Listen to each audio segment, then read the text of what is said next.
Welcome to দিশার exam guide. প্রিয় উচ্চ মাধ্যমিক পরীক্ষার্থী বন্ধুরা, তোমাদের জন্য এই ভিডিওটিতে আমি আলোচনা করতে চলেছি উচ্চ মাধ্যমিক দর্শন সাজেশন। বন্ধুরা, উচ্চ মাধ্যমিক দর্শনে থাকছে এমসিকিউ প্রশ্নের সেরা সম্ভার। বন্ধুরা, এখানে এমসিকিউ ও সাথে কিছু এসএকিউ নিয়ে সারা সিলেবাস অর্থাৎ সম্পূর্ণ সিলেবাস থেকে টপ 100 কোশ্চেন নিয়ে অর্থাৎ এমসিকিউ ও এসএকিউ কোশ্চেন নিয়ে এই ভিডিওটি তোমাদের জন্য তৈরি করেছি। তাই টপ 100-এর এই এমসিকিউ ও এসএকিউ দর্শন বিষয়ের প্রশ্নগুলো কিন্তু তোমাদের দেখে নিতেই হবে, তাহলে তোমাদের উচ্চ মাধ্যমিক পরীক্ষায় অনেক প্রশ্ন এখান থেকেই কিন্তু চলে আসবে। তাই অবশ্যই কিন্তু প্রশ্নগুলো তোমাদের দেখে নিতেই হবে। তাহলে দেখে নেওয়া যাক উচ্চ মাধ্যমিক দর্শন top 100 MCQ and SAQ suggestion. প্রথম প্রশ্ন দেখো, ভূত নেই এর বলীয় ভাষ্য হলো উত্তর এস ইকুয়াল টু 0 অর্থাৎ এস সমান সমান 0। ভূত নেই এর বলীয় ভাষ্য হলো এস সমান সমান 0 বা 0। 2, নিরপেক্ষ ন্যায়ের সিদ্ধান্তের বিধেয় পদকে বলে সাধ্য পদ। 2 নম্বর প্রশ্ন দেখো, প্রত্যেকটি প্রশ্ন, আবারও বলছি, প্রত্যেকটি প্রশ্ন কিন্তু এক কথায় করে দিয়েছি, প্রত্যেকটি প্রশ্নের উত্তর এক কথায় করে দিয়েছি। তাই অবশ্যই top 100 MCQ and SCQ for HS philosophy অবশ্যই কিন্তু দেখে নিতে হবে। 2 নম্বর প্রশ্ন দেখে নাও, নিরপেক্ষ ন্যায়ের সিদ্ধান্তের বিধেয় পদকে বলে সাধ্য পদ। 3 নম্বর প্রশ্ন, বিশেষ বচনে অব্যাপ্য হয় উত্তর উদ্দেশ্য। 4 নম্বর প্রশ্ন, আরোহ অনুমানের সিদ্ধান্ত সর্বদা উত্তর সম্ভাব্য। 5 নম্বর প্রশ্ন, বৈধতা কার ধর্ম উত্তর যুক্তির। 6 নম্বর প্রশ্ন, অনুমানের ভাষায় প্রকাশিত রূপকে বলে উত্তর যুক্তি। 7 নম্বর প্রশ্ন, সরল বা অযৌগিক বচনের অংশ হলো উত্তর 3টি। 8 নম্বর প্রশ্ন, বচনের বিরোধানুমান কয় প্রকার উত্তর 4 প্রকার। 9 নম্বর প্রশ্ন, বচন সত্য হলে ও বচনের সত্যমূল্য কি হবে অপাতিক। 10 নম্বর প্রশ্ন, ডিএটিআইএসআই কোন সংস্থানের বৈধমূর্তি উত্তর তৃতীয়। 11 দেখো, এস সমান সমান অশূন্য শ্রেণী এর প্রতীক রূপটি কি? দেখো উত্তর হচ্ছে এস অসমানুপাতিক 0 বা 0, এস অসমানুপাতিক 0। 12 নম্বর প্রশ্ন, পি অথবা কিউ অথবা দেখো এই যে চিহ্নটা দেওয়া রয়েছে এই যুক্তির আকারটি হবে অবৈধ। 13, মূল বাক্য মিথ্যা হলে নিষেধ বাক্য কি হবে? এখানে দেখো এটা হচ্ছে বাক্য হবে, মূল বাক্য মিথ্যা হলে নিষেধ বাক্য কি হবে? দেখো নিষেধ বাক্য কি হবে? উত্তর হবে সত্য। এরপর দেখো, একটি দ্বিপ্রাকল্পিক বচনের দুটি অঙ্গ বচন সত্য হলে হবে, দেখো বচনটি হবে সত্য। তাহলে দেখো আবার প্রশ্নটি, একটি দ্বিপ্রাকল্পিক বচনের দুটি অঙ্গ বচন সত্য হলে বচনটি কি হবে সত্য। তারপর দেখো 15, দুটি বচন একই সঙ্গে সত্য অথবা মিথ্যা হতে পারে না, তাহলে বচন দুটির সম্বন্ধ কি? উত্তর বিরোধিতা। 15 নম্বর প্রশ্ন, দুটি বচন একই সঙ্গে সত্য অথবা মিথ্যা হতে পারে না, বচন দুটির সম্বন্ধ কি? উত্তর বিরোধিতা। 16 নম্বর প্রশ্ন, অবধারণের ভাষায় প্রকাশিত রূপকে বলে উত্তর যুক্তি। 17 নম্বর প্রশ্ন, আরোহ অনুমানের সিদ্ধান্ত কি ধরনের বচন? উত্তর সংশ্লেষক। 18 নম্বর প্রশ্ন, কোনো বৈধ যুক্তির হেতুবাক্য সত্য হলে সিদ্ধান্ত হবে উত্তর সত্য। 19 নম্বর প্রশ্ন, কোন যুক্তির সিদ্ধান্ত হেতুবাক্যকে অতিক্রম করে যায়? উত্তর আরোহ যুক্তি। 20 নম্বর প্রশ্ন, বিধেয় পদ বা ব্যাপ্য হলে বচনটি হবে উত্তর নয়ার্থক। 21 নম্বর প্রশ্ন, দুটি বিরোধিতার সম্বন্ধযুক্ত বচনের উদ্দেশ্য উত্তর বিধেয় হবে। অভিন্ন। 22 নম্বর, নিরপেক্ষ ন্যায় অনুমানের সিদ্ধান্ত নয়ের্থক হলে একটি যুক্তি বাক্যকে অবশ্য হতে হবে উত্তর নয়ের্থক। 23 নম্বর, ফেরিসন FERISON কোন সংস্থানের বৈধ মূর্তি? দেখো ফেরিসন তৃতীয়। 24, সংযোজক বচনের কি নির্দেশ করে? সংযোজক বচনের কি নির্দেশ করে? উত্তর গুণ নির্দেশ করে। 25 নম্বর প্রশ্ন, বিশেষ দৃষ্টান্তের পর্যবেক্ষণ থেকে সামান্য বা ব্যাপ্তি বাক্য প্রতিষ্ঠা করা যায় কোন অনুমানে? উত্তর আরোহ অনুমানে। 26 নম্বর প্রশ্ন, উপমা যুক্তির ভিত্তি হলো? উত্তর প্রাসঙ্গিকতা। 27 নম্বর প্রশ্ন, বিষ পানে মৃত্যু হয় এখানে কারণ যে শর্তে ব্যবহার হয়েছে? উত্তর পর্যাপ্ত শর্তে। 28 নম্বর প্রশ্ন, ক না ঘটলে খ ঘটবে না এখানে কারণকে কোন শর্তে গ্রহণ করা হয়েছে? উত্তর আবশ্যিক শর্তে। 29, কারণ কি? উত্তর সদর্থক ও নয়ের্থক। সদর্থক ও নয়ার্থক এর সমষ্টি। দেখো সদর্থক ও নয়ার্থক এর সমষ্টি। তারপর দেখো কার্যকে অনুমান করা হয়? উত্তর পর্যাপ্ত শর্তে। তাহলে আবার এটা দেখে নেওয়া যাক।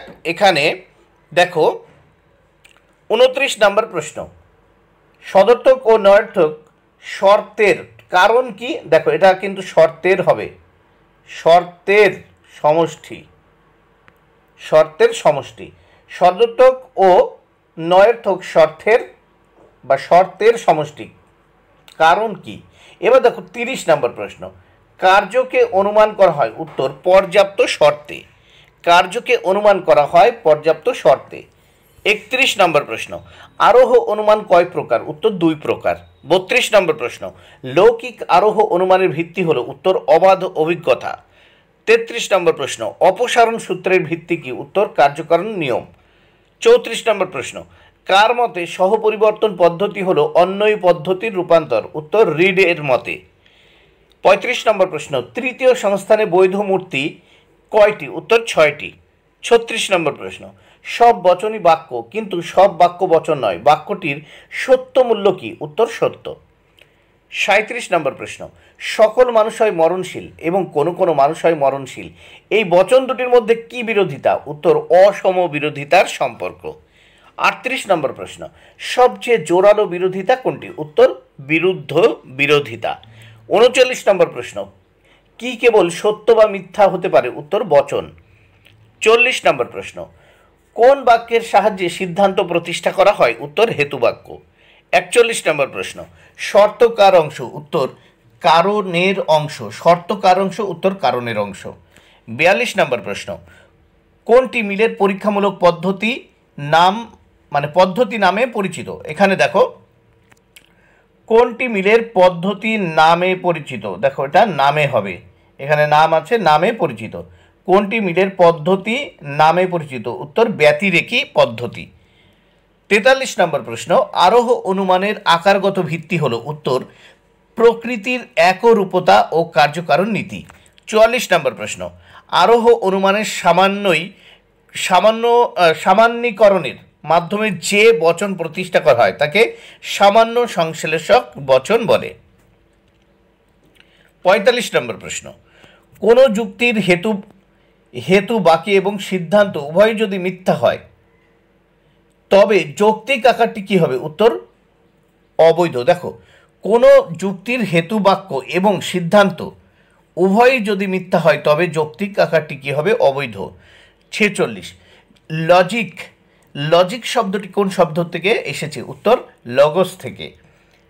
47 নম্বর প্রশ্ন, যুক্তি কয় প্রকার? উত্তর 2 প্রকার। 48 নম্বর প্রশ্ন, ভাষায় প্রকাশিত অনুমানের আকারকে বলে? উত্তর যুক্তি। 49 নম্বর প্রশ্ন, একটি আরোহ যুক্তির সিদ্ধান্ত সর্বদা উত্তর সম্ভাব্য হয়। 50 নম্বর প্রশ্ন, যে যুক্তিতে আশ্রয় বাকি থেকে সিদ্ধান্ত অনিবার্যভাবে নিঃসৃত হয় তাকে বলে অবরোহ যুক্তি। যে যুক্তিতে আশ্রয় বাকি থেকে সিদ্ধান্তটি অনিবার্যভাবে নিঃসৃত হয় তাকে বলে অবরোহ যুক্তি। 51 বৈধ অবরোহ যুক্তির হেতু বাকি সত্য হলে সিদ্ধান্তটি হবে উত্তর সত্য। প্রাকল্পিক বচনের উদ্দেশ্যকে বলে উত্তর পূর্বক। 53 নম্বর প্রশ্ন নিরপেক্ষ বচন হলো উত্তর যে বচনের কোনো শর্ত নেই। 54 নম্বর প্রশ্ন কোন বচনের সর্বদা উদ্দেশ্য পদ ব্যাপ্য হয় উত্তর সামান্য বচনের। 55 নম্বর প্রশ্ন যৌগিক বচন কয় প্রকার উত্তর 5 প্রকার। 56 নম্বর প্রশ্ন কেবলমাত্র উদ্দেশ্য পদ ব্যাপ্য হয় কোন বচনের উত্তর এ বচনের। 57 নম্বর প্রশ্ন বিরোধানুমান কয় প্রকার উত্তর 4 প্রকার। 58 নম্বর প্রশ্ন কোনো মানুষ নিয়ে দেবতা এবং সব জীব হয় মরণশীল এই বচন দুটির মধ্যে কি বিরোধিতার সম্পর্ক উত্তর কোনো বিরোধিতার সম্পর্ক নেই। 59 নম্বর প্রশ্ন অ্যারিস্টটলের মতে বচনের বিরোধিতা কয় প্রকার উত্তর 2 প্রকার। 60 নম্বর প্রশ্ন ভিন্ন গুণ বিশিষ্ট দুটি বচনের মধ্যে যে বিরোধিতা থাকে তাকে বলে উত্তর অধীন বিপরীত বিরোধিতা। 61 নম্বর প্রশ্ন যদি এ বচন মিথ্যা হয় তবে এর বিপরীত বিরোধী ই বচনের সত্য মূল্য হবে উত্তর অনিশ্চিত। 62 নম্বর প্রশ্ন যদি এ বচন মিথ্যা হয় তবে ও বচনের সত্য মূল্য হবে উত্তর সত্য। 63 নম্বর প্রশ্ন একই উদ্দেশ্য ও বিধেয় বিশিষ্ট কোনো দুটি বচনের মধ্যে বিরোধিতার সম্পর্ক আছে এ কমা ও। দেখো একই উদ্দেশ্য ও বিধেয় বিশিষ্ট কোন দুটি বচনের মধ্যে বিরোধিতার সম্পর্ক আছে এ কমা ও। 64 বচনের অসম বিরোধী বচন হলো উত্তর এ। আই বচনের দেখো 64 আই বচনের অসম বিরোধী বচন হলো এ। 65 নম্বর প্রশ্ন দেখো ন্যায়ের 4টি সংস্থানে মোট মূর্তির সংখ্যা কত উত্তর 256টি। 66 নিরপেক্ষ ন্যায়ের পক্ষ পদের জন্য কোন চিহ্ন ব্যবহার করা হয় উত্তর এস। নিরপেক্ষ ন্যায়ের পক্ষ পদের জন্য কোন চিহ্ন ব্যবহার করা হয় উত্তর এস। 67 ন্যায় অনুমানে কয়টি সংস্থান থাকে উত্তর 4টি। 68 নম্বর প্রশ্ন তৃতীয় সংস্থানে বৈধ মূর্তির সংখ্যা কত উত্তর 6টি।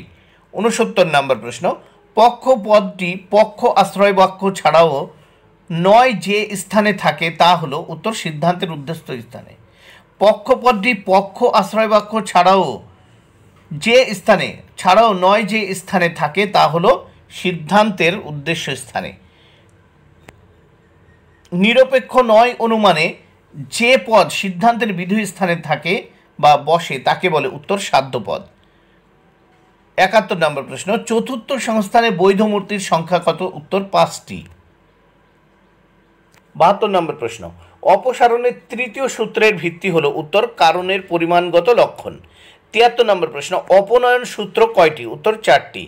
74 নম্বর প্রশ্ন অপসারণের কোন সূত্রের উপর অন্যয়ী পদ্ধতি প্রতিষ্ঠিত উত্তর প্রথম সূত্র।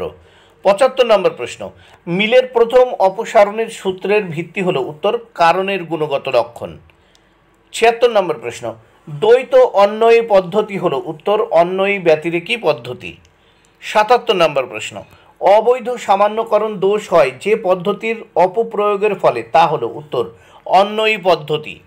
78 নম্বর প্রশ্ন যে যৌগিক বচনের সত্যমূল্য সর্বদা মূল বচনের বিরোধী হয় তাকে বলে উত্তর নিষেধক বচন। 79 নম্বর প্রশ্ন প্রাকল্পিক নিরপেক্ষ যুক্তির প্রধান আশ্রয় বাক্যের দুটি অংশ হলো উত্তর পূর্বক ও অনুগ। প্রাকল্পিক নিরপেক্ষ যুক্তির প্রধান আশ্রয় বাক্যের দুটি অংশ হলো উত্তর পূর্বক ও অনুগ। 80 নম্বর প্রশ্ন আদর্শ নিরপেক্ষ বচনের কয়টি অংশ উত্তর 4টি। 81 শতসত্য বচন কি উত্তর যে যৌগিক বচনের সত্য সরণিতে সবকটি নিবেশন দৃষ্টান্ত সত্য হয়। দেখো সব কটি নিবেশন দৃষ্টান্ত সত্য হয় সেই বচনকে শতসত্য বচন বলে। 82 নম্বর প্রশ্ন কারণ হলো কার্যের অব্যবহিত শর্তবিহীন অপরিবর্তনীয় পূর্ববর্তী ঘটনা কে বলেছে উত্তর মিল। 83 কারণ হলো কার্যের আবশ্যিক শর্ত এর অর্থ কি উত্তর কারণের অনুপস্থিতি থেকে কার্যের অনুপস্থিতি অনুমান করা। 84 আরোহের বস্তুগত ভিত্তি কি? উত্তর পর্যবেক্ষণ ও পরীক্ষণ। 85 নম্বর প্রশ্ন, আরোহ অনুমানের সমস্যাটি কি? উত্তর সামান্যীকরণ। সামান্যীকরণ, দেখো এটা হচ্ছে সামান্যীকরণ। উত্তর হবে দেখো এটি সামান্যীকরণ। সামান্যীকরণ। 86 নম্বর প্রশ্ন, যে যৌগিক বচনের পূর্বক অংশের শর্তের উল্লেখ থাকে তাকে প্রাকল্পিক বচন বলে। 87 শক্তির অবিনশ্বরতার সূত্রটি হলো? উত্তর কারণের পরিমাণগত লক্ষণ। 88 অক্সিজেনের উপস্থিতি দহনের কারণ। এখানে কারণ কথাটি যে অর্থে ব্যবহৃত হয়েছে, উত্তর আবশ্যিক শর্ত। 89 ক ও খ এর পর্যাপ্ত শর্তটি কি? উত্তর যদি ক ঘটে তবে খ ঘটে। 90 কোন সত্য সাপেক্ষ যৌগিক বচনের সত্য মূল্য নির্ভর করে? উত্তর অঙ্গবচন ও যোজকের উপরে। 91 বহু কারণবাদের একজন সমার্থক হলেন? উত্তর মিল। 92 কারণ হলো উত্তর শর্তের সমষ্টি। 93 মিলের যে পদ্ধতি কাকতালীয় দোষ হয়, মিলের যে পদ্ধতিতে কাকতালীয় দোষ হয় তা হলো? উত্তর ব্যতিরেকী পদ্ধতি। ব্যতিরেকী পদ্ধতি। 94 হয় পি না হয় কিউ, এটি কি বচন? উত্তর বৈকল্পিক। 95 আরোহ অনুমানের সর্বপ্রধান বৈশিষ্ট্যটি কি? উত্তর আরোহমূলক লাভ। দেখো 96 লোগোস শব্দটির অর্থ কি? উত্তর চিন্তা। 97 কোন যুক্তির ক্ষেত্রে বৈধতা বা অবৈধতা প্রশ্নটি যুক্ত হয়? উত্তর অবরোহ যুক্তি। 98 প্রাকল্পিক নিরপেক্ষ যুক্তির কোন বাক্যটি প্রাকল্পিক বচন? উত্তর প্রধান আশ্রয় বাক্য। 99 যুক্তির অবয়ব কয়টি হতে পারে? উত্তর দুটি বা তিনটি। 100 নম্বর প্রশ্ন, যুক্তি বাক্যের ওপর নাম কি? দেখো যুক্তি বাক্যের অপর নাম কি? হেতু বাক্য। এখানে দেখো অপর নাম কি? যুক্তি বাক্যের অপর নাম কি? অপর নাম কি? যুক্তি বাক্যের অপর নাম কি? উত্তর হেতু বাক্য। বন্ধুরা ভিডিওটি ভালো লাগলে অবশ্যই লাইক কমেন্ট ও শেয়ার করো। Thank you very much. Keep watching my channel and my video.